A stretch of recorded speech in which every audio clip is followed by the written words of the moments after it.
방문해주신 모든 분들 감사합니다. 구독과 좋아요 부탁드립니다. 바로 사연 시작하겠습니다. 남편이 최근에 정리해고를 당했습니다. 있잖아. 내 부서가 없어진다네. 이렇게 어두운 얼굴은 처음 봤습니다. 그럼 당신 부서는 어디로 통합되는 거야? 그게 아니라 업무 자체를 철수한다고 하네. 공지는 곧 나온다고 하고 이미 소문은 다 났더라고. 나한테 다른 회사에 취업시켜줄 테니까 퇴사해달라고 부탁하더라고. 회사의 다른 부서로 갈 수는 없어? 난 기술부서라서 다른 부서로 보내줄 수 없다는가 봐. 나도 다른 부서는 가기 싫기도 하고. 이걸 듣고 저도 이제 어쩔 수 없다는 생각이 들었어요. 아무리 남편이 회사에 남고 싶어도요. 방법이 없다면 어쩔 수 없지. 그럼 퇴직금은 나오는 거지? 나도 벌고 있고 모아놓은 돈도 있으니까 당분간은 괜찮을 거야. 취업 알선을 해준다고 했으니 다음 직장도 금방 결정되겠네. 일부러 밝게 말하니까 남편도 조금 웃어줬습니다. 역시 여보는 나이가 많아서 그런지 의지가 되네. 잠깐, 나이에 대해서는 말하지 않기로 약속했잖아. 내가 말한 게 아니고 입이 알아서 움직이네. 둘이서 서로 웃었고 남편이 회사를 그만둔 게 벌써 반년 전입니다. 그만둔 그날부터 남편은 이직 활동을 시작하고 있었어요. 그런데 남편의 업무 분야가 좀 특수하기도 해서 재취업할 곳이 좀처럼 정해지지 않았어요. 전 직장으로부터의 취직 알선도 있기는 했습니다만 딱 한 번뿐이었습니다. 정리해고로 내팽개친 직원에게는 역시나 냉담했습니다. 남편은 나중에 푸념하고 있었어요. 이윽고 반년이 지나도 직장은 정해지지 않았습니다. 점점 남편은 무기력해지기 시작했어요. 무기력하다고 할까 비굴한 느낌에 가까웠습니다. 요새 너무 힘드네. 나만 일하고. 이런 식으로 투덜거리게 되었으니까요. 저도 위험하다고 생각하기 시작했습니다. 저는 평범한 사무직이니까 월급도 쥐꼬리만 했습니다. 그래도 지금까지는 맞벌이 했으니까 불편함 없이 살 수 있었죠. 저금도 어느 정도는 했어요. 하지만 지금처럼 일하면 모아놓은 돈도 다 까먹을 지경이었습니다. 이 돈은 아이가 생겼을 때를 대비해서 둘이서 모으고 있던 거라 까먹을 수 없었어요. 우리 부부는 30대 초반입니다. 만약에 지금 아이가 생긴다면 모아놓은 돈 없이는 키우기 힘듭니다. 그래서 미안하다는 생각은 들었지만 남편에게 범위를 넓혀서 일자리를 구해달라고 부탁했어요. 그럼 나에게 영업이라든가 판매라도 해라는 거야? 다른 일을 하라는 말이야? 남편은 심하게 충격을 받아 보였습니다. 저는 황급히 아니라고 말했어요. 당신이 정직원 자리를 찾는 거는 알아. 하지만 지금은 불경기라서 사람 구하는 데가 얼마 없는 것도 사실이잖아. 정직원 자리 나올 때까지만이라도 계약직이나 파견직으로 일하고 있으면 안 될까? 그러다 괜찮은 곳 찾으면 그때 이직하면 좋을 것 같아. 제 말을 이해했는지 남편은 나직이 말했어요. 파견직이야 사람을 많이 구하긴 하지. 제안을 내켜 하지 않는 남편에게 재촉하는 것이 저도 괴로웠습니다. 남편은 마음을 고쳐먹고 큰 회사의 계약직으로 취업했습니다. 저는 남편에게 취업했다는 말을 들었을 때 기뻐서 말했습니다. 앞으로 당신이 원하는 거 뭐든지 들어줄게. 지금 생각해보면 이런 말 한 건 실수였습니다. 남편은 가끔 저에게 유치한 요구를 합니다. 예를 들면 식사를 할 때 바로 옆에 물이 있는데도 저한테 물을 따라 달라고 합니다. 이 정도 가지고 오라고 생각할 수 있지만 계속 들어줬더니 점점 심해졌습니다. 요즘은 저녁을 만들어줘도 반찬이 마음에 안 들면 싫은 티를 팍팍 냅니다. 내가 어제 불고기 먹고 싶다고 했잖아. 왜 내 부탁 안 들어줘? 왜냐하면 엊그제도 불고기였잖아. 그리고 요즘 늦게 들어오잖아. 10시 넘어서 이런 기름진 거 먹으면 또 건강검진에서 재검 나와. 하지만 남편은 아이처럼 발을 동동 구르며 먹고 싶다고 반복할 뿐입니다. 어쩔 수 없이 저는 준비해놓은 불고기를 프라이팬에 올려 요리합니다. 그래도 이때까지는 봐줄만 했습니다. 요즘은 저를 깎아내립니다. 그것도 제가 제일 듣기 싫어하는 말로 말이에요. 여보가 나보다 3살 많은 탓인가? 왠지 요즘 늙어 보이는데. 그러고 보니 부쩍 흰머리가 보이네? 흰머리 100개쯤 보이는데? 진짜 왜 그래? 그런 소리 좀 하지 마. 염색 좀 해서 가리면 아무도 모를 거야. 내가 알려주는 거잖아. 그렇게 화낼 것까진 없잖아. 그렇게 말하고는 정말 농담했다는 식으로 희죽희죽 웃고 있는 남편에게 제가 인상을 찌푸리면 맨날 피해자인 척합니다. 농담이야. 농담. 여보, A형도 아니면서 왜 이렇게 소심해? 남편은 제 말대로 정규직의 길을 포기하고 계약직으로 들어가 혹사당하고 있었는데요. 저는 정규직을 포기하라고 하지 않았어요. 그냥 다른 길도 있다고 알려준 것뿐이죠. 그렇지만 마음에 들지 않는 취직을 남편에게 강요한 것은 저였기에 이런 말을 들으면 저는 입을 다물 수밖에 없었습니다. 그래도 이러면 안 될 것 같아서 상담한 적이 있어요. 상담처는 늘 의지가 되는 시어머니입니다. 시어머니는 나무기둥처럼 튼튼하고 고든 분이세요. 결혼했을 때부터 저를 딸처럼 대해줬습니다. 저도 그런 시어머니를 좋아했습니다. 실은 지금의 직장을 알선해준 사람도 시어머니이고요. 1년에 3번 정도는 일하는 김에 저를 보러 오십니다. 어제 직장에 들러주셔서 이때다 싶어 상의한 거죠. 하지만 상담한 시어머니는 입을 다무셨습니다. 며느라, 있잖아. 솔직히 말할게. 지금 아들에게 내가 설교를 해도 분명 고자질했다고 비웃을 뿐일 거야. 원래는 착한 아이인데 지금은 일이 힘들어서 마음이 지쳐서 그럴 거야. 일도 적응하고 마음의 여유가 생기면 원래대로 돌아갈 거라고 생각해. 정리해고로 충격받아서 며느리한테 투정 부리는 게 아닐까? 그럴지도 모르겠네요. 기술에 자신이 있었던 남편인데 30대에 정리해고 당한 것은 힘들었을 것입니다. 저는 정리해고 따윈 겪어보지 않았으니까 남편의 충격을 가늠하지 못할지도 모릅니다. 내가 취업시켜줄 수 있었으면 좋을 텐데 그쪽 일은 아는 사람이 전혀 없으니 어쨌든 내가 대신 사과할게. 고생시켜서 미안해. 그래도 아들 행동이 심해지면 참지 말고 말해야 해. 정리해고를 당했을 때 충격을 평생 달고 살 순 없잖아. 남편의 길을 살포시 한번 눌러줘. 더 좋은 직장 있으면 어디든 좋으니 찾아보고 가라고. 네, 알겠어요. 명심하고 있을게요. 저는 시어머니와 웃으며 대화하고 나니 조금 기분이 풀린 것 같았습니다. 아마 남편은 힘든 시간을 보낸 만큼 저에게 투정 부리고 있는 것 같습니다. 되도록 여유를 가지고 받아줘야지 했는데 남편의 태도는 하루가 지날수록 원래대로 돌아가기는커녕 점점 심해졌습니다. 마침내 남편은 사람들 앞에서도 저를 깎아내리기 시작했습니다. 오늘은 얌전히 있었으면 좋겠다. 설날 시댁으로 향하는 기차 안에서 혼자 말했습니다. 예전에는 해주던 쓰레기 버리기도 어느새 저 혼자의 담당이 되어 있었습니다. 최근에는 직장의 젊은 여자아이들 이야기 등을 하며 결혼은 한창 이쁠 때 하는 게 좋지. 라며 신경 거슬리는 말을 하는 것처럼요. 그럴 때면 저도 기분이 좋지 않고 애정은 점점 식어만 갔습니다. 그래도 남편이 사람들 앞에서는 저를 존중해 줄 거라고 생각했습니다만 그런 기대는 도착하자마자 배신당하고 말았습니다. 아빠, 이거 선물이에요.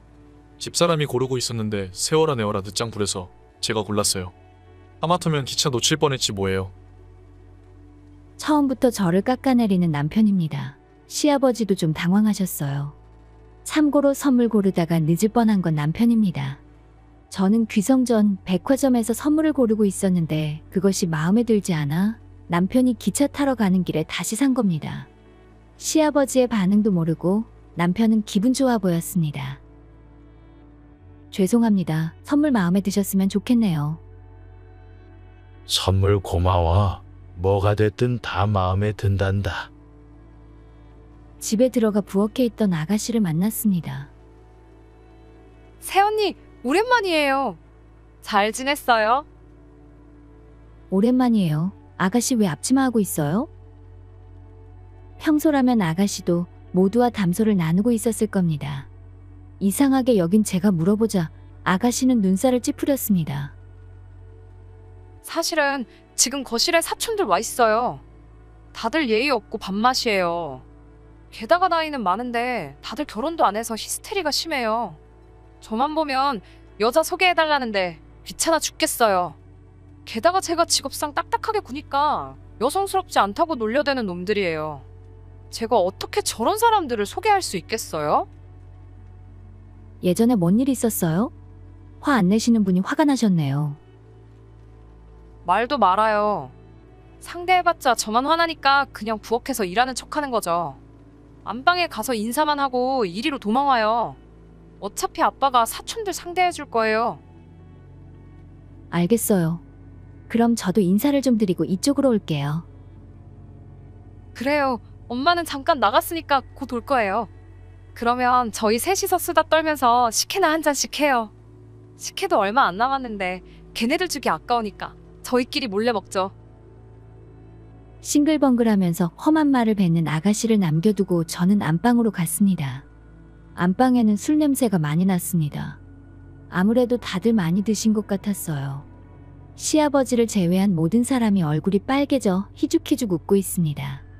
남편은 사촌 중 한 명이 술을 계속 따라줘 꽤 마신 것 같았습니다.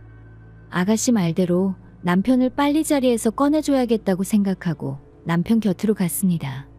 모두에게 새해 인사를 하려고 했습니다. 그러자 남편이 엉뚱한 짓을 했습니다. 갑자기 제 무릎 뒤를 쳐서 털썩 주저앉게 했습니다. 뭔 짓이야? 왜 이래? 제가 남편 손을 뿌리쳐도 남편은 희죽희죽 웃고 있습니다. 올려다보기 힘드니까 안 친 거잖아. 우리는 내려보는 거 좋아하지 위로 쳐다보는 건 안 좋아해. 농담이야. 농담. 이런 농담이 뭐가 재밌는지 술을 든 사촌들은 다들 깔깔 웃었습니다. 남편에게 술을 따르던 사촌 중 한 명이 웃으며 말을 걸어왔습니다. 아니, 그런데 어떻게 이렇게 좋으신 분을 얻으셨어요? 부러워요. 비결이 뭐예요? 저희도 알려주세요. 그러자 남편은 희죽희죽 웃으며 대답했습니다. 결혼하고 싶다면 너희들도 30 넘은 노처녀를 노리면 돼. 조금만 건드려주면 알아서 달려들거든. 저는 얼굴에서 피가 빠지는 것 같았습니다. 제가 남편보다 연상이고 32살에 결혼했지만 설마 남편이 이런 생각을 하고 있는 줄은 몰랐습니다. 사촌들은 남편의 말을 진심으로 들은 것인지 징그럽게 웃으면서 저한테 물어왔습니다. 형수님, 결혼이 그렇게 조급하셨어요? 그러니까 일하시느라 연애할 시간이 없으셔서 젊은 남자한테 달려든 거죠? 멋대로 상상하고 소리내서 웃는 사촌들을 시아버지가 말리려고 했는데 신이 난 남편이 그들을 부추기듯 말했습니다. 근데 요즘은 착하고 이쁘면 알아서 데려가더라고. 지금 여기 회사 여자들에 비하면 집사람은 얼굴도 안 되고 요리도 못하고 내가 좋아하는 것도 안 해주고 그래. 게다가 연상이라 나보다 더 빨리 늙으니까 왠지 결혼해서 손해본 기분이야. 깜짝 놀란 저를 무시하고 사촌들은 남편을 영웅처럼 칭찬하고 있었습니다. 이런 사람들과 1초라도 같이 있고 싶지 않아 눈물을 참고 일어나 방을 나가려는데 갑자기 문이 열렸습니다. 딸, 전부 녹음했지? 엄마, 물론이지. 열린 문 밖에는 시어머니와 아가씨가 있었습니다. 아가씨는 메모장을 들고 있었고 무슨 상황인지 몰라 멍하니 보고 있으니 시어머니가 상냥하게 저에게 미소를 지으며 말했어요. 이제 괜찮아. 앞으로 저런 말 2번 다시 못하게 해줄게. 시어머니는 남편을 보고 호통을 치셨습니다. 아들, 네가 한 말들 전부 다 녹음했어. 그런 말들 모두 며느리한테 모욕이 되는 말들이야. 증거로 잘 쓸게. 엄마, 증거라니 무슨 말이야? 더듬거리며 반박하는 남편에게 시어머니는 차갑게 대답했어요. 그거야 물론 이혼 증거지. 이혼이라니 그게 무슨 말이야? 당황하는 남편과 상관없이 시어머니는 저에게 말을 걸어왔습니다. 남편이 갑질하고 모욕적인 말을 해서 같이 살기 싫다고 최근에 나랑 상담받으러 갔다 왔었잖아. 그렇지? 하면서 딱 한쪽 눈을 감으시는 시어머니를 보고 뭔가 생각이 있으신 것 같아 말없이 고개를 끄덕였습니다. 아무리 그래도 이혼이라니. 그리고 난 그런 적 없는데. 입 다물어? 멍청한 놈아. 할 말이 고작 그거야. 네가 한 말들 모두 이혼 사유로 충분해. 딸, 아까 녹음한 거 들어봐. 아가씨는 녹음한 것을 틀었습니다. 그리고 말했습니다. 피고인 녹음한 거 다 본인 맞죠? 확인되셨죠? 나한테 피고인이라니. 이거 다들 너무하잖아. 창백해지는 남편에게 아가씨는 차갑게 대답했어요. 그거 미안해. 항상 범죄 관련 기록을 하니까 습관됐어. 하지만 오빠의 말만 들어보면 피고인이라고 해도 어색하지 않는데. 끽소리도 못하고 잠자코 있는 남편에게 시어머니가 말했습니다. 며느라, 저번에 상담 내용 중에 상습적인 인격 모독 발언이 있으면 이혼할 때 위자료도 더 받을 수 있다고 했는데 며느라 어떻게 해줄까? 우리 사무실로 정식으로 위례할래? 여기 있는 사촌들도 똑같이 엮어서 한꺼번에 고소하길 원하면 그것도 가능해. 특별 서비스로 해줄게. 남편과 사촌들은 깜짝 놀란 얼굴을 했습니다. 시어머니는 친정이 하는 법무법인에서 일하고 계셨거든요. 그리고 아가씨는 그 법무법인에서 서류 작성 등을 하고 있고요. 그래서 메모장까지 챙겨서 모두 기록하고 있었던 거죠. 한 말 중에 이것도 심하네요. 그렇게 결혼 조급했어요. 젊은 남자한테 달려든 거죠. 이거 전부 확실히 모욕적이네요. 우리는 그럴 생각이 아니었어요. 하지만 아가씨는 변명해온 사촌들을 벌레 보듯 보며 말했습니다. 그럴 생각이 아닌데 왜 말했어요? 그렇다고 해도 괜찮아요. 이미 입 밖으로 나왔으니 취소할 수도 없어요. 초등학생도 아니고 자기가 한 말에 책임을 지세요. 식은땀을 흘리며 입을 다물고 있는 사촌들입니다. 정막이 흐를 때 시어머니가 긴 한숨을 내쉬며 말했습니다. 아들아, 네가 누구한테 훈수 둘 처지가 아니지 않니? 너 맞선 몇 번이나 실패했는지 그새 잊었어? 네? 그런 얘긴 들은 적 없는데요? 처음 하는 이야기에 귀를 기울이자 제 모습을 눈치챈 시어머니가 희죽 웃었습니다. 어머나, 이 중요한 이야기를 아들이 제대로 안 했나 보네. 엄마, 굳이 그 얘기를 꺼낼 필요 없잖아. 아들이 혼자인 게 힘들고 외롭다고 결혼하고 싶다는 말을 하는 거야. 근데 직장에는 남자뿐이고 주위에 소개해 줄 사람도 없고 결혼정보업체에 등록해봤는데 등급이 너무 낮으니까 지주제에 나온 여자들이 맘에 안 들었나 봐. 그래서 어쩔 수 없이 내가 맞선을 좀 해줬는데 몇 번을 해줘도 전부 다 까였지 뭐야. 아가씨도 그 시절이 떠올랐는지 이야기를 더해왔습니다. 맞아요. 그것도 한 번도 빠짐없이 전부 까였다지. 뭔가 이상해서 여자분들한테 물어보니까 자기 일하는 얘기랑 군대 얘기만 주구장창했다는 말 듣고 어이가 없었어요. 남편은 얼굴이 빨개졌고 몸을 움츠렸습니다. 그러니까 나는 지금도 신기하다니까. 그런 시답잖은 이야기를 했는데도 며느리가 흥미롭게 들어줬다는 게 지금도 신기해. 아마 맞선에서 아들이 첫 만남에서 안 까인 게 며느리가 처음일 거야. 저는 시어머니의 지인인 제 선배 소개로 지금의 남편과 맞선을 본 건데 저는 지금도 맞선 보기 전 반쯤 자포자기하신 표정으로 아들을 소개해 주시던 시어머니 얼굴이 기억납니다. 이런 사정이 있는 줄은 정말 몰랐네요. 겨우겨우 결혼한 걸 잊어버리고 며느리한테 막말하다니. 마지막으로 말하는데 며느리랑 헤어지면 2번 다 신맞선 같은 거 안 해줄 거야. 너처럼 가족한테 무례한 사람을 누가 만나주겠어? 그냥 평생 혼자 살아.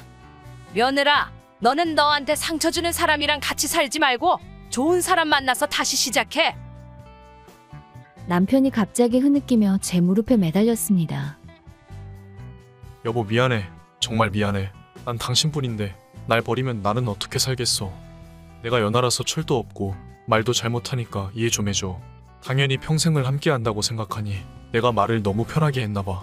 막말들 진심이 아니었어. 정말 미안해. 내가 어떻게 하면 용서해 주겠어? 눈물 콧물로 범벅이 된 얼굴로 올려다보는 남편입니다. 어느새 사촌들은 도망가 버렸고 방에는 저와 남편, 시부모님과 아가씨만 있었어요. 며느라, 지금 당장 결정하지 않아도 돼. 그리고 너는 이 판부로 놀린 대가는 치러야지 않겠니? 대가라니. 내가 이렇게 싹싹 비는데 엄마는 좀 빠져주면 안 돼? 시어머니는 장난스럽게 웃으시며 말했습니다. 내가 증인인데 빠지면 섭섭하지. 대가는 며느리한테 상처 주게 되면 바로 이혼할 수 있도록 해둔다던가 말이지. 남편은 새파랗게 변했지만 아가씨가 쾌활하게 맞장구 쳐왔습니다. 그렇다면 오빠한테 이혼 서류에 사인부터 미리 해두라고 하세요. 이혼 서류는 제가 보관하고 있을까요? 위자료 공정증서도 함께요. 아니면 말 나온 김에 지금 바로 작성할까요? 이혼 신고서 그거 좋은 생각이다. 저놈 자식 다시는 나불대지 못하게 해버려. 아빠까지 왜 그래요? 남편은 시아버지만은 아군이라고 생각했나 봅니다. 하지만 시아버지가 더 무서웠습니다. 오늘 선물 보고 알았다. 너는 내가 언제 목도리 하는 거 봤니? 며느리라면 이런 실수 안 할 텐데 아빠에 대해서 아무것도 모르면서 네가 대충 사니까 이런 선물을 하는 거잖아. 항상 며느리가 고심해서 선물하는지도 모르면서 너는 며느리한테 잘해야 해. 시아버지는 남편이 고집부려서 산 선물이라는 걸 눈치채고 있었나 봅니다. 평소에는 과묵하신데 저렇게까지 제 생각해 주시는 줄 몰랐습니다. 시부모님한테도 아가씨한테도 버림받은 남편은 불안한 듯 저를 올려다보고 있었습니다. 그래서 저는 숨을 들이마시고 분명히 말했습니다. 이제 건방진 입 그만 놀려. 다음에 또 이런 일 생기면 그땐 바로 이혼이야. 방금 들었지? 모두 다 사인 받아놓으라는 거. 더 좋은 직장 찾는데 노력 좀 하고 나한테 스트레스 풀지 말도록 해. 알겠어. 다시 찾아보도록 할게. 이때까지 다 미안했어. 고개를 숙이는 남편을 보며 저와 시어머니는 얼굴을 마주보며 웃었습니다. 남편은 시어머니와 아가씨의 작전으로 제정신을 차렸습니다.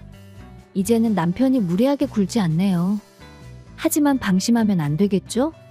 여러분도 말 한마디에 천냥빚 갚는다고 항상 좋은 말만 주고받으며 살길 바랍니다. 오늘의 사연은 여기까지입니다. 시청해주셔서 감사합니다.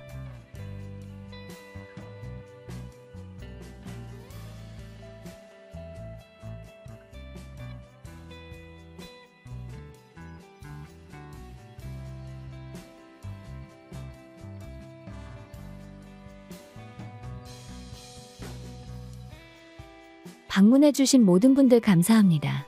구독과 좋아요 한 번씩 부탁드릴게요. 바로 사연 시작하겠습니다. 저희 시어머니는 상당히 이상합니다. 아마 며느리 괴롭히기 대회 있으면 무조건 1등 할 겁니다.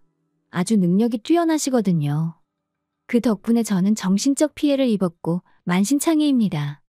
가족 모임에서 제 것만 은근슬쩍 빼고 식사 준비하는 건 기본입니다. 며느리도 있었지. 아직 손자를 안 낳았으니까 진정한 가족이라 할 순 없지. 이렇게 말하는데 정말 화가 납니다. 또 입버릇처럼 말하는 게 있습니다. 손자를 낳지 않은 며느리는 가족이 아니지.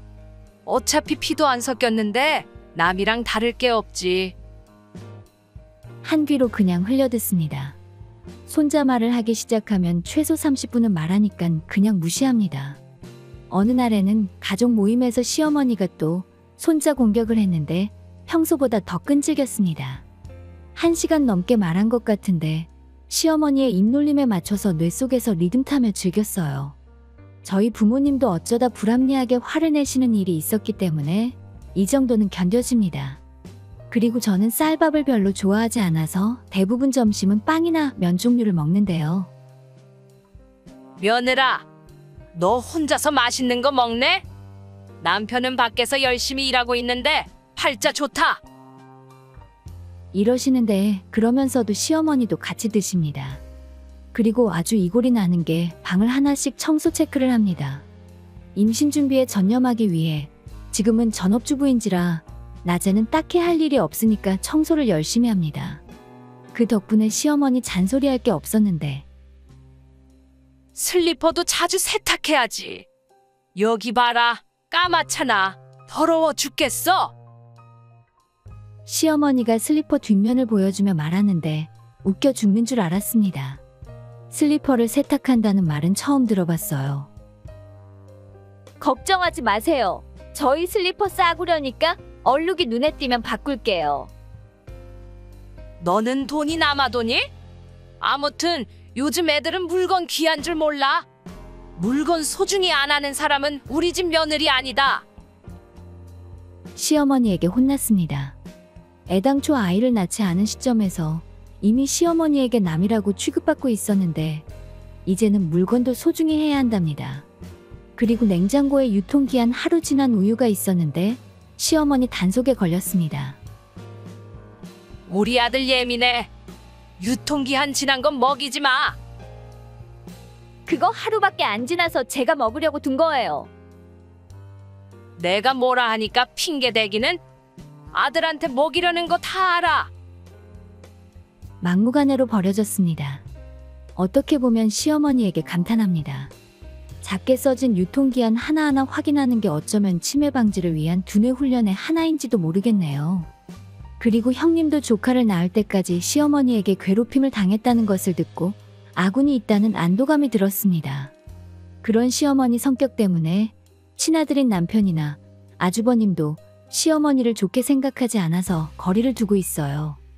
덧붙여서 시아버지는 남편이 학창시절에 돌아가셨으니까 저나 형님도 만난 적이 없어요. 남편은 제게 말했습니다. 엄마 무시해도 되니까 그냥 고개만 끄덕이면서 맞장구만 쳐줘. 다행히 남편은 저를 챙겨줍니다. 그러다 시어머니가 일을 저질렀습니다. 솔직히 지금까지는 참을 만했습니다. 다른 사람에게 폐는 안 끼쳤기 때문이죠. 그래서 그러려니 했는데 이번에는 도가 지나쳤습니다. 어이가 없네요. 시어머니가 전화로 말했습니다. 우리 마당에 풀 깎는 것 좀 도와줄래? 네? 오늘이요? 오늘은 좀 일이 있는데요. 그럼 오늘 말고 내일 오후에 부탁해도 될까? 평소에도 어디 좀 데려다 달라느니 잡일 같은 거로 자주 연락이 오긴 했습니다만 결혼한 지 2년 동안 시어머니가 양보하는 건 이번이 처음이었습니다. 너무 놀랐습니다. 혹시 시어머니가 정신 차린 건가 하고 약간의 기대를 품었지만 다음날 그런 기대 따위는 박살났습니다. 다음날 저는 시댁에 갔습니다. 시어머니가 오후라고 말해서 오전에 집안일을 하고 있는데 전화가 왔습니다. 안 오고 뭐해? 빨리 와, 빨리. 뭐 하고 있는 거야? 네? 풀 깎는 거 오늘 오후 아니었어요? 지금은 집안일 하고 있어서 조금 있다가 갈게요. 지금 당장 와? 진짜 필요할 때는 꼭 없다니까. 집안일 놔두고 당장 와. 어제는 좋은 시어머니가 되려나 생각했던 저였지만 시어머니의 바뀌지 않은 모습에 역시나 싶었습니다. 시댁에 도착한 저는 집안에 시어머니의 모습이 안 보여서 뒷마당으로 나가봤는데 거기에 시어머니가 구멍에 빠져 있었습니다. 놀란 저는 시어머니에게 달려갔는데 구멍에 빠져서 혼자서는 빠져나올 수 없는 것 같았습니다. 이게 무슨 일이에요? 보면 몰라? 지금 구멍에 빠졌잖아. 그러니까 빨리 좀 오라니까 느려 터져가지고. 바로 왔어요. 이렇게 큰 구멍이 왜 생겼죠? 어머님 일단 당길 테니 손 꽉 잡으세요. 아야, 당기지 마. 너무 아파. 구해보려고 했지만 시어머니가 비정상적으로 많이 아파하셔서 혼자선 안 되겠다고 판단했습니다. 어머님 부상이 심한 것 같아요. 119 부를게요. 하고 핸드폰을 가지려 그 자리를 떠나려고 하니까 아파서 정신을 놓은 시어머니가 날 버리고 가려고? 이거 다 너 때문에 이런 거잖아. 원래 네가 떨어졌어야 했는데 진짜 재수 없는 날이네. 왜 저한테 뭐라 하세요? 게다가 제가 떨어졌어야 했다는 게 무슨 말이에요? 그럼 저 빠지라고 구덩이 파신 거예요? 시어머니의 말은 시종일관 이해할 수 없었습니다. 곧이어 구급차가 왔고 무사히 꺼내 병원으로 실려갔습니다. 이렇게 저를 골탕 먹이려는 시어머니에게 드디어 단념했어요. 결국 시어머니는 전치 8주 진단받았습니다.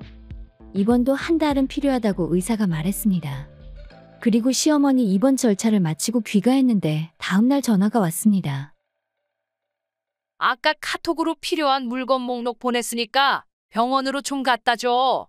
입원하니 필요한 게 많네. 시어머니가 저에게 하려던 짓에 대한 언급은 없고 퇴원했습니다. 저는 화가 났습니다. 싫어요.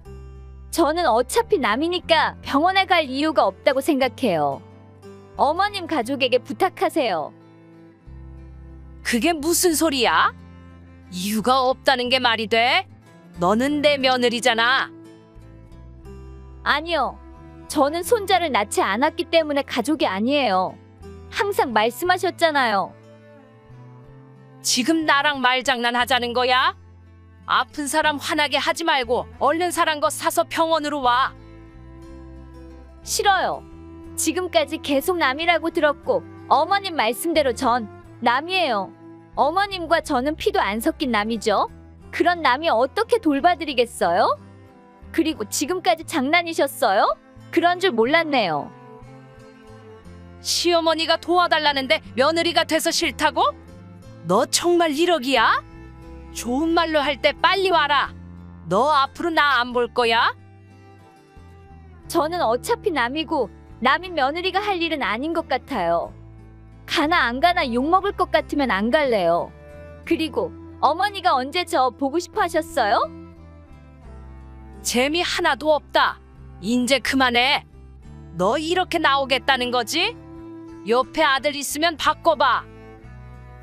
남편 바꿔드릴게요. 잠시만요. 네.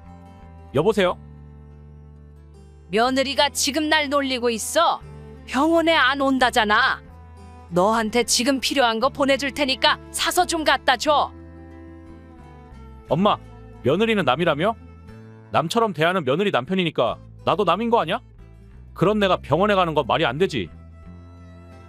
너까지 왜 이래 진짜? 지금 엄마가 아프다는데 너도 한패야? 엄마가 남처럼 말하는 며느리는 나한테 소중한 가족인데 그럼 엄마 말대로 한패하겠지? 엄마는 이제 나랑 남이야. 아들, 내가 네 엄마야. 뒷마당에 며느리 빠뜨리려고 함정 파놨었죠. 그런 어린애 같은 짓을 하다니 어이가 없네요. 만약 집사람이 크게 다치기라도 하면 어쩌려고 그랬어요? 다친 건 나지. 며느리 안 다치고 멀쩡하잖아. 결과적으로는 그렇긴 한데 며느리 골탕 먹이려고 일부러 구멍을 판 거 맞잖아요. 잡초로 구멍 가리려 한 거 다 확인하고 왔어요. 그게 사람이 할 짓이에요? 그런 건 난 모르겠고 안 다쳤으면 된 거지. 왜 이렇게 말이 많아? 진짜 비열하네요. 집사람 다치게 하려고 한 거 용서 못하니까 더 이상 연락하지 마세요. 남편이 속 시원하게 말해줬습니다. 언제나 의기양양한 시어머니도 아들까지 저럴 줄은 몰랐을 겁니다. 남편은 저에게 폰을 돌려주며 말했어요. 앞으로 일절 엄마랑 엮이지 마. 그냥 무시해버려. 그 후 도와달라고 아주버님네에 부탁했지만 저희한테 먼저 연락 왔지만 거절했다고 말씀드렸던 터라 아주버님네도 함께 거절하셨습니다. 기뻐하는 형님에게 연락이 왔습니다. 10년 묵은 체중이 다 내려가는 것 같아. 나한테도 가족 아니라고 하셨거든. 우리는 서로의 건투를 기렸습니다. 시간이 흘러 한 달이 지나고 시어머니가 퇴원했는데 혼자서 잘 퇴원하신 것 같았습니다. 저희는 아주버님네나 일절 병문안을 가지 않아서 시어머니는 꽤 화나 있었습니다. 병문안 안 오는 며느리는 이혼할 각오해. 매일같이 전화 형님에게 저주의 카톡을 보냅니다. 차단하고 싶었는데 시어머니가 또 무슨 짓을 저지를지 몰라 동향을 확인하기 위해 그대로 내버려뒀습니다. 그리고 시어머니는 퇴원한 다리로 저희 집에 왔습니다. 그냥 타이밍 좋게 볼일 보러 나갔었는데 시어머니는 제가 집에 없는 척한다고 생각했나 봅니다. 주차장에 차가 있나 없나 보려고 익숙하지 않은 목발을 짚고 다니다 넘어져 경사길에서 굴렀습니다. 지나가던 주민이 시어머니가 비명 지르는 걸 듣고 도와줬다고 합니다. 저는 볼일 보고 집에 왔는데 주차장에 구급차와 사람들이 많아서 깜짝 놀랐습니다.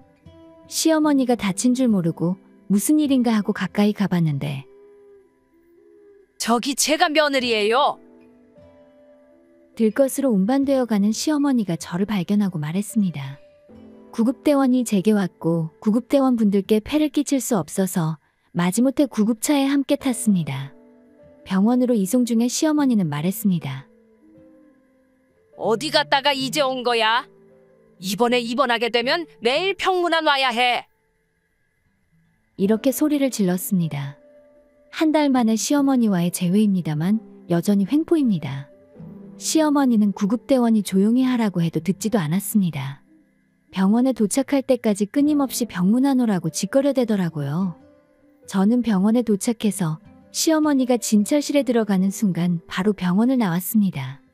그리고 어머니에게 카톡을 보냈습니다. 어머니, 저는 볼 일 있어서 갑니다. 만약 입원하게 돼서 저번처럼 병문안 오라고 또 협박하시면 이번엔 변호사에게 상담하러 갈 겁니다. 이 이후에 일절 연락은 없었습니다. 저는 형님에게 시어머니가 더 이상 괴롭히지 못할 거라고 말했습니다. 그리고 우리 둘은 시어머니의 연락을 모두 차단했습니다. 그 후 남편의 사촌에게 들은 이야기입니다만 주차장에서 구른 것 때문에 다시 입원했다고 합니다. 앞으로 한동안은 휠체어 생활을 한다네요. 2번이나 입원한 게 꽃입니다. 사촌들도 구덩이 파놓은 일을 알게 되어 인연을 끊었다고 합니다. 세상에나 구덩이 파서 며느리 다치게 하려는 거는 범죄 아니에요? 퇴원 후에는 앞으로 혼자 외롭게 살지 않을까요? 혼자가 잘 어울리는 분이긴 했어요. 사촌의 말에 저와 남편은 피식했습니다. 시어머니는 시아버지가 남겨준 유산이 있으니 그걸로 실버타운에 들어가시면 되니까 남에게 폐를 끼치는 일은 없다고 생각됩니다. 저는 조만간 가족이 늘어날 예정이라서 지금은 이사 준비 중입니다. 드디어 마녀한테 해방돼서 저주가 풀린 기분이에요. 이야기 들어주셔서 감사합니다. 오늘의 사연은 여기까지입니다. 시청해주셔서 감사합니다.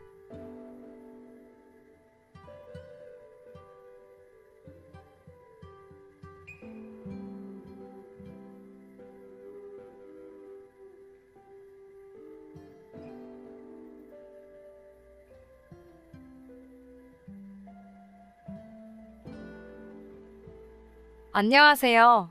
방문해주신 모든 분들 감사합니다. 바로 사연 시작해보겠습니다. 저와 남편은 결혼 4년째가 됩니다. 만남은 공통된 지인들의 술자리였습니다. 서로 잘 맞았던 저희는 금방 친해졌습니다. 남편은 대형 프랜차이즈 납품업체에서 일합니다. 대리점장으로서 매일 아침부터 저녁까지 일하고 있습니다. 저는 어렸을 적 꿈을 이루어 케이크 가게에서 파티쉐로 일하고 있었습니다. 바쁜 나날이었지만 서로의 휴일을 맞춰 데이트를 거듭하며 행복한 나날을 보내고 있었습니다. 그리고 교제한 지 1년 후에는 남편에게 프로포즈를 받았습니다. 저희는 속전속결로 결혼했고 얼마 안 지나서 사랑스러운 새로운 생명을 얻었습니다. 세상에 쌍둥이 여자아이였어요. 둘은 일란성 쌍둥이고요. 얼굴이 똑같아 헷갈릴 때가 있어요. 저는 출산을 계기로 퇴직하여 전업주부가 되었습니다. 파티쉐 일을 포기하는 것은 마음 아팠지만 애들을 먼저 보살피고 싶었습니다. 쌍둥이니까요. 상사가 저를 계속 설득했지만 쌍둥이를 키우면서 일하는 건 절대 무리라고 생각했습니다. 하지만 남편은 경제적인 이유로 제가 전업주부가 되는 것을 반대했습니다. 요즘은 맞벌이 당연한 거고 내 월급으로는 생활하기 힘들어. 남편의 반대에 부딪혀 이러지도 저러지도 못하고 있을 때 구원해준 것은 시어머니였습니다. 시부모님은 저희가 사는 아파트 근처에 살고 있고요. 시부모님은 두 분이서 빵집을 운영하고 있습니다. 전업주부를 반대하는 남편에게 시어머니가 말해주셨어요. 아들아, 며느리는 첫 육아인데 거기다 쌍둥이니까 얼마나 부담을 느끼는 줄 아니?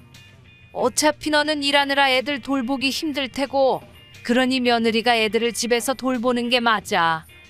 며느리가 엄마로서 애들 곁에 있고 싶어 하니까 그렇게 하도록 해.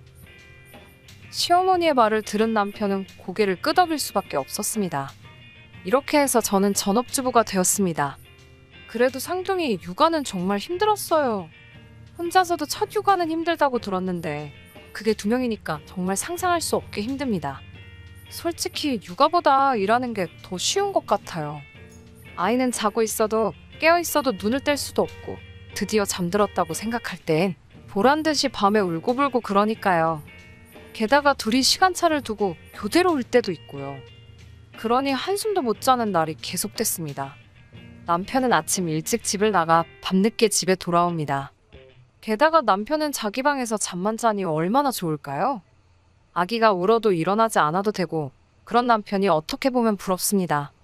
다만 가끔이라도 좋으니까 도와줬으면 좋겠는데 전업주부를 선언한데 대한복수인지 도와주는 일은 없었습니다. 그냥 혼자서 육아를 열심히 해야 할 것 같아요. 하지만 육아도 돕지 않는 남편은 집안일까지도 안 돕습니다. 아이가 밤에 너무 울어서 제가 잠을 한숨도 못 자고 난 아침이라도 말이죠. 남편은 사정없이 저에게 도시락을 싸라고 합니다. 여보, 오늘은 편의점 도시락 좀 사 먹어. 나 지금 너무 졸려. 아니, 내가 밖에서 한 끼만 먹는 것도 아니고 새끼 다 먹어야 하는데 어떻게 다 사 먹냐? 그리고 집안일도 소홀히 하지 말랬잖아. 도시락 금방 싸잖아. 얼른 도시락부터 싸놓고 자.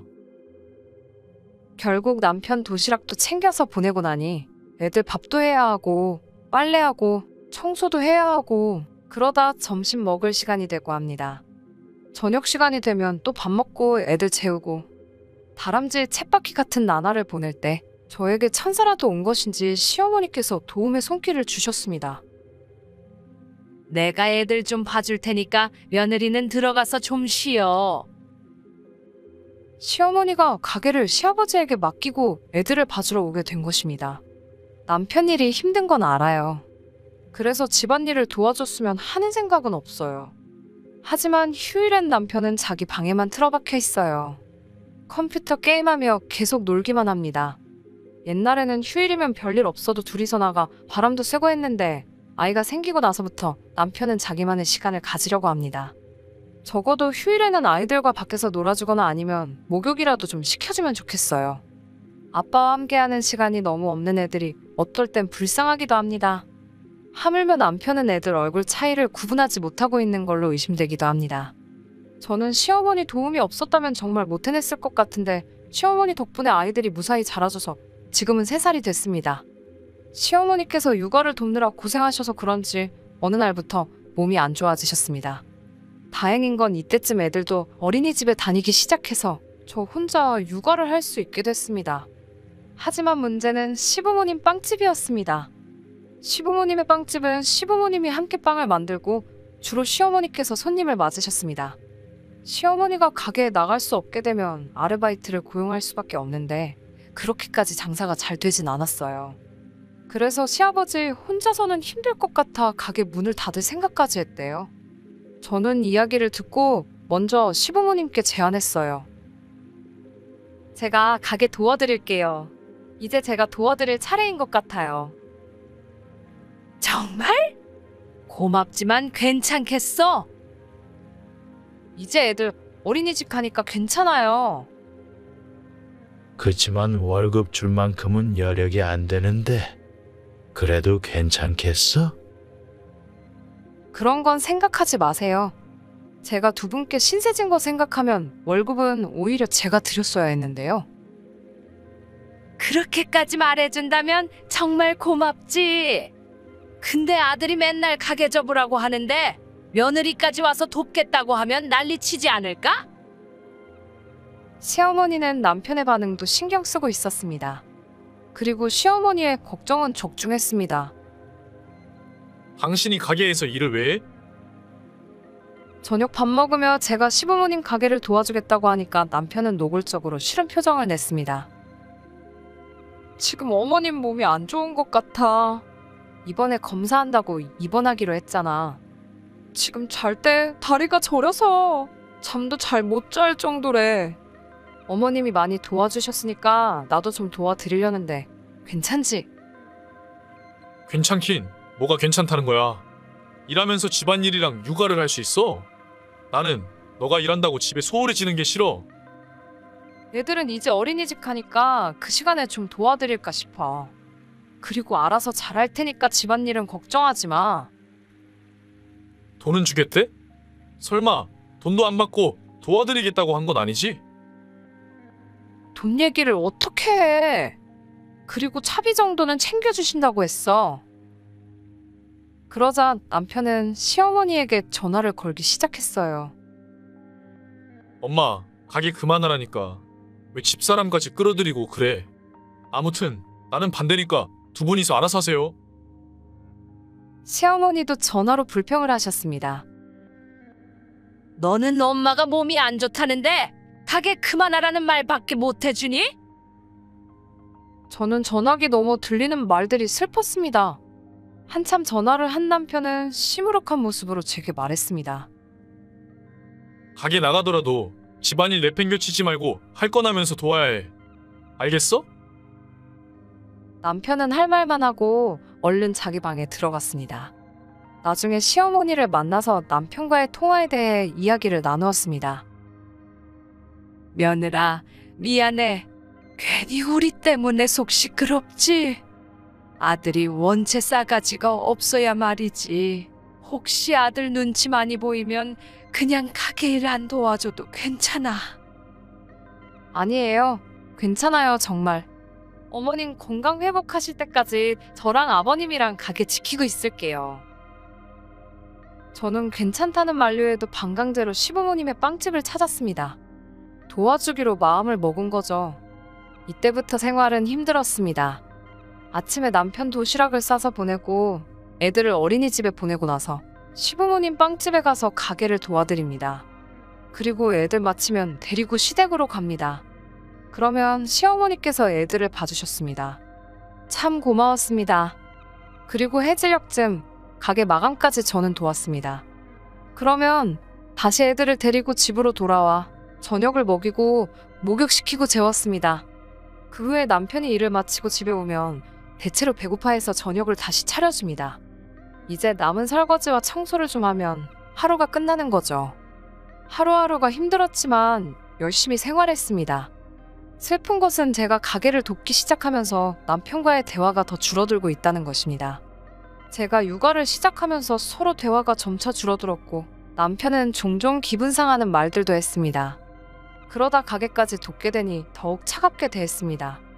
제가 조금이라도 집안일을 실수하면 남편은 기다렸다는 듯이 화를 냅니다. 내가 와이셔츠 세탁소에 맡기라고 했잖아. 왜 안 맡겼어? 미안해, 깜빡했어. 새 와이셔츠 사둔 거 있는데 찾아볼 테니까 그거 입어. 지금 그 문제가 아니잖아. 이런 것조차 깜빡하는데 네가 집안일 잘 도와겠다.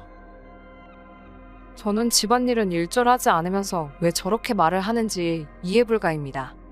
게다가 남편은 아이들과 함께 목욕한 게 10손가락 안에 들 정도입니다. 시간이 흘러 몇 달 뒤에 시어머니의 몸 상태가 호전되어 가게로 나오셨습니다. 며느라, 고마워. 너 덕분에 다 나은 것 같다. 오늘부터는 내가 가게 볼 테니까 이제 안 도와줘도 돼. 그동안 고생했어. 아니에요. 애들 어린이집 갈 시간 동안 지금처럼 계속 도와드릴게요. 사실 제가 시어머님과 함께 유행에 맞춰서 새로운 메뉴도 개발하고 있었습니다. 그리고 생각보다 반응도 좋아 손님도 늘고 있었습니다. 이대로 제가 없어지면 시어머니는 예전보다 더 몸이 망가질 수 있었습니다. 지금 며느리랑 만든 빵이 동네에서 소문이 자자해. 다른 지역에서도 사러 올 정도야. 그 정도예요? 정말 며느리 대단한데. 아니에요. 원래 두 분이 만드신 빵이 맛있는데 소문이 안 나서 그런 거예요. 그리고 지금 예전보다 많이 바쁘니까 제가 도와드릴게요. 저는 가게를 계속 돕기로 했지만 남편은 싫어했습니다. 뭐? 이제 엄마 가게 나가니까 안 가도 되는 거 아니야? 바빠봤자 동네 빵집이 얼마나 바쁘다고 계속 나가겠다는 거야? 예상대로 반응이 돌아왔습니다. 지금처럼 집안일은 할 거고 당신한테 폐 안 끼치면 상관없잖아. 내 말 안 들을 거면 뭐하러 나랑 상의해?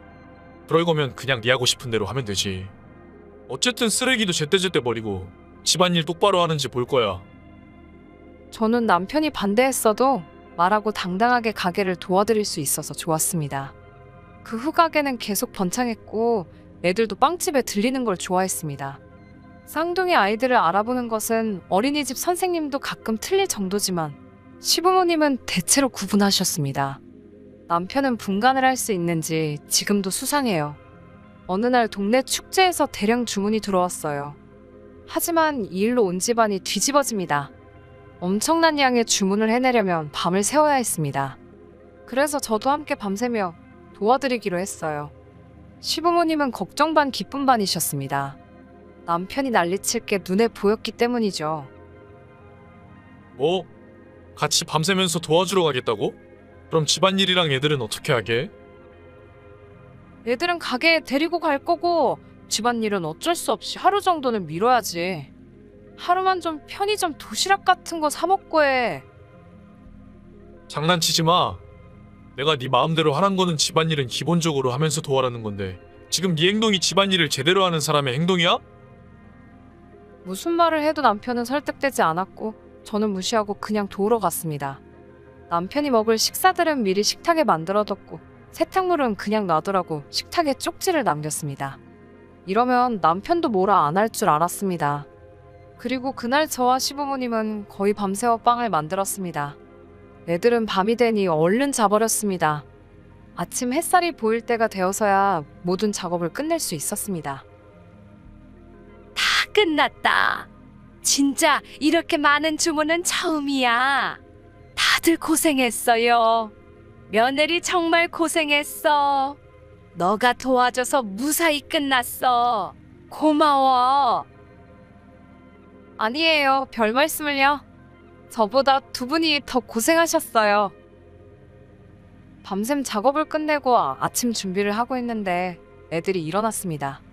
쌍둥이를 세수시키고 있는데 전화가 왔습니다. 남편에게 온 것입니다. 야, 내 도시락 어딨어? 준비 안 했어? 아니, 내가 도시락 준비 못할 것 같으니까 하루만 사서 먹으라고 했잖아. 장난해 지금? 생각이 있으면 도시락은 준비해주고 가야 하는 거 아니야? 네가 도시락 싸줄 마음이 있으면 충분히 준비해줬겠다. 더 화내기 전에 지금 당장 집에 와서 도시락 싸. 지금 못 가. 방금 애들 일어나서 밥도 먹이고 해야 하는데 그냥 좀 사 먹어 좀. 당신이 집안일 담당하냐? 다른 집은 애들 보면서 남편 내조도 잘 말하던데 육아가 핑계거리가 되니? 지금 누구 덕분에 편하게 사는지 잊었어? 그냥 은근슬쩍 넘어가려는 거 다 아니까 가게고 나발이고 간에 지금 당장 집에 와. 남편은 일방적으로 짓거리고 전화를 끊었습니다. 저는 전화를 들고 그대로 굳었습니다. 한동안 몸이 안 움직였습니다. 아이들은 멍하니 저를 올려다보고 있었고 옆에 보니까 어느새 시어머니가 오셨어요. 제 옆에서 시어머니는 빙그레 웃으며 말했습니다. 이런 놈이랑 살지 말고 그냥 이혼해. 네? 우리들 신경 쓰지 말고 너가 원하는 대로 해도 돼. 시어머니는 저를 꼭 안아주셨습니다. 눈물이 계속 났습니다. 나는 무슨 일이 있어도 네 편이니까 뭘 결정하든 다 찬성이야. 저는 흐느끼면서 결심을 굳혔습니다. 주문받은 빵을 점심시간이 지나서 배달하고 애들을 데리고 집에 도착하니 저녁이었습니다. 집에 오니까 신기하게도 소파에서 남편이 폰을 만지작거리고 있었습니다. 일 벌써 끝난 거야? 오늘 빨리 끝내고 왔어. 너 나한테 할 말 없어? 할 말보다 해야 할 말은 있어. 그래 어서 말해봐. 사과를 기대하는 것 같은 남편은 소파에 널브러지며 말했습니다. 우리 이혼해. 뭐? 지금 뭐라고 한 거야? 이혼하자고 했어. 이제 당신이랑 같이 못 살겠으니까. 무슨 갑자기 이혼 타령이야? 갑자기 왜 그래? 왜냐고? 이유야 수십 가지가 있겠지만 이것 때문이랄까? 저는 가방에서 몇 장의 사진을 꺼내서 남편한테 보여줬습니다. 사진에는 남편이 젊은 여성과 손을 잡고 초저녁부터 같이 호텔로 들어가는 모습이 찍혀 있었습니다. 사진을 본 남편은 창백해졌습니다. 이거 뭔데? 누가 이런 걸 찍은 거야? 이 사람 나 아니야. 나 닮은 사람이지 아니야. 누가 찍은 건지 알면 뭐 어쩌게? 그리고 내가 지금 닮은 사람이랑 헷갈려서 이러는 걸로 보여? 얼마 전에 어머님이 알려주셨는데 당신이 다른 여자랑 걷는 걸 봤다네. 그래서 사람 붙여서 알아봤더니 금방 결과 나오던데. 미안. 내가 잘못했어. 이렇게 무릎 꿇고 사과할게. 그냥 잠깐 만난 것뿐이지 사랑하거나 그런 거 절대 아니야. 그러니 제발 이혼만은 다시 생각해줘. 이혼하면 애들은 또 어째? 애들도 불쌍하잖아. 나는 당신이랑 애들 없이는 못 살아. 정말 새삼스럽네. 당신 애들 구분이나 할 수 있어? 참나, 내가 애들 구분도 못할 것 같아.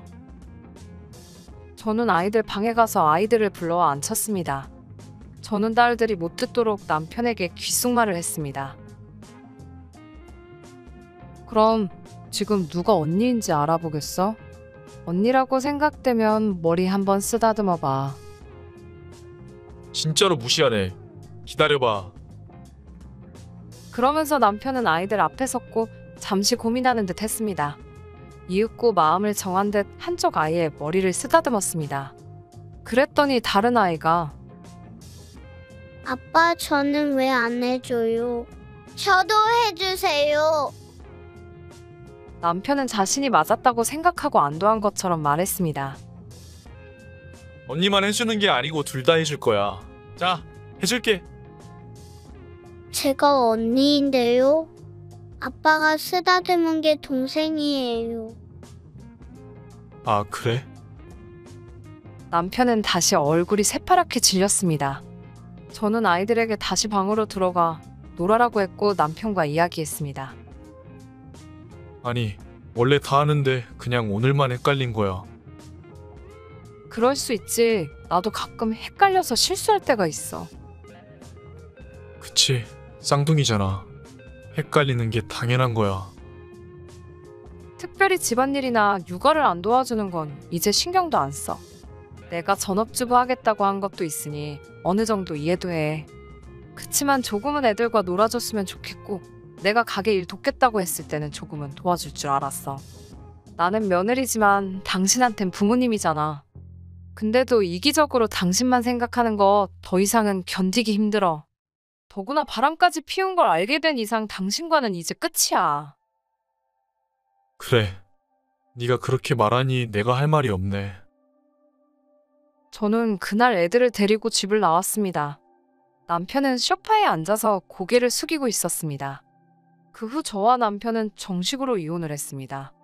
시부모님도 이번 일에 남편에게 화가 나서 두 번 다시는 안 보겠다며 연을 끊겠다고 말씀하실 정도였습니다. 남편과 상간녀 모두에게 위자료를 청구했고 매달 양육비도 받게 되었는데 그 정도로는 생활할 수 없기 때문에 저는 일자리를 찾아야 했습니다. 저는 시부모님 가게에서 일할 염치가 없었기 때문에 다른 일을 찾고 있었는데 이혼했어도 그냥 계속 여기서 일해줘. 네 덕분에 손님도 늘어서 이제는 월급도 줄 수 있을 것 같은데 부탁이니까 계속 일해주면 좋겠어. 가게 한켠에 애들이 있을 공간도 만들고 바쁠 때는 애들도 같이 돌보고 하면 서로 좋을 것 같아. 이혼 후에 저와 시어머니는 이제 남이지만 여태 그랬던 것처럼 좋은 관계를 유지하길 원하셨습니다. 저는 시어머니께 정말 고마웠습니다. 가게에서 일하면서 들리기론 남편은 회사에 소문이 쫙 나서 회사 이미지에 안 좋은 영향을 주자 지방으로 발령받았다고 했습니다. 당연히 그년과는 헤어진 것 같았고요. 저와 아이들은 근처 아파트를 구해 새로운 생활을 시작했습니다. 쌍둥이들에게 남편의 존재는 원래 없던 것이나 다름없었기 때문에 그리워하는 감정은 없는 것 같습니다. 시부모님 가게는 갈수록 잘 되어 지역 신문에도 소개도 됐습니다. 시어머니는 나중에 저에게 가게를 물려준다고 하시네요. 저는 비록 결혼 생활은 실패했지만 두 아이와 시부모님을 만날 수 있었습니다. 이제는 이 4명이 제가 살아가는 이유이기도 합니다. 제 이야기 들어주셔서 감사합니다. 오늘의 사연은 여기까지입니다. 시청해주셔서 감사합니다.